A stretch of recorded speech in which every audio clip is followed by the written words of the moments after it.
Hey guys, welcome back to a brand new video. My name is Harmon, and this video is all about the Scientology's founder, his son. Now, I'm gonna walk down the road. I'm gonna show you guys where this happened, tell you guys the story along the way. Now, as we're in Las Vegas and where this case happened, it's right by the airport. So obviously it's gonna be very loud with airplanes flying around, so just bear with me. And obviously it's about 100 degrees, so it is hot out, so bear with me as we get through this case. But yeah, let me show you what happened. Now, Quentin Hubbard was born on January 6th, 1954, and died November 12th, 1976, at the age of 22. He was actually the second oldest child of L. Ron Hubbard and his family. Quentin's older brother, Ron, was supposed to be the one who was going to inherit or take over the Scientology Foundation and lead the organization. However, in 1959, Ron, who was the oldest child, quit Scientology and ended up leaving the entire organization behind after he claimed that Scientology was a cult and he did not want anything to do with it. And so L. Ron Hubbard decided that Quentin, who was the second oldest child, would be the one to take over the organization.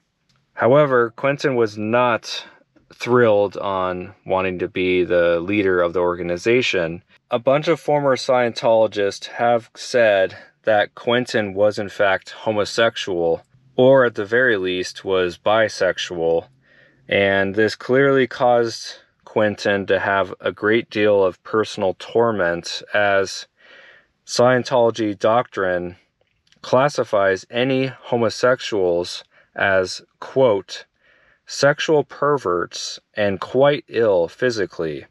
Now, another source close to Quentin claimed that rumors of his homosexuality were due to his sometimes claiming to be that way in order to discourage women who were interested in him, to protect them from the consequences of his father's disapproval. Now, in 1975, the Sea Organization, which again was a part of Scientology, they moved to Clearwater, Florida, and that is where Quentin was assigned to operations there. But he was often absent in his work duties. Now, Quentin decided to go on a road trip as he had plans to become a pilot, and so he decided to go see a few different plane businesses where he could take some tours of different organizations, people who flew planes, etc. And so he made his way to St. Louis, Missouri, where he ended up visiting a specific plane company where he could kind of just tour the factory, see the different planes, and kind of get an idea of, you know, how to become a pilot. Now, Quentin eventually made his way to Las Vegas, and this is where the story of his death picks up. Now, the date was October 28th, 1976. It was about 8:30 in the morning. A police officer was patrolling around the airport and found a white Pontiac parked off the side of the road next to the perimeter fence of the McCarran Airport here. And the car was at the end of the north-south runway. All the car windows were rolled up, and a white vacuum cleaner tube led from the passenger window to the exhaust pipe. There had been tissue papers that had been stuffed into the window opening around the tube, and the car's engine was still running. Now, the officer that first arrived on scene, his name was Officer Bruns, he ended up opening both car doors up and saw a young man inside who was still alive but unconscious. Now, Quentin was found in the car naked, weighing about 100 pounds or so, and had needle marks in his arms, as well as they found a partially opened bottle of tequila next to him. There was a black tote bag containing miscellaneous clothing, portable radio, and they found a carpet or rug in the trunk of the car. They described Quentin as being very unkempt, his clothing very dirty, and they described him as possibly a vagrant type subject or like a homeless subject. Now, at this time, they had no idea that this was Quentin Hubbard, as he, for one, did not have any identification on him, and the license plates from the vehicle were removed. And so at first, they had no idea who this person was. They transported him to the hospital where he unfortunately passed away on November 12th, so about 2 weeks or so after being found in the car. After doing some more investigating around Quentin's car, they found his license plate, but it wasn't there next to the car. It was about an eighth or quarter mile down the road, hidden underneath a rock. After Quentin was pronounced dead, they found a smog sticker on his car, which had a vehicle identification number, and they were able to look up the information to the vehicle, and it was registered to a Quentin Hubbard of 210 South Fort Harrison Avenue in Clearwater, Florida.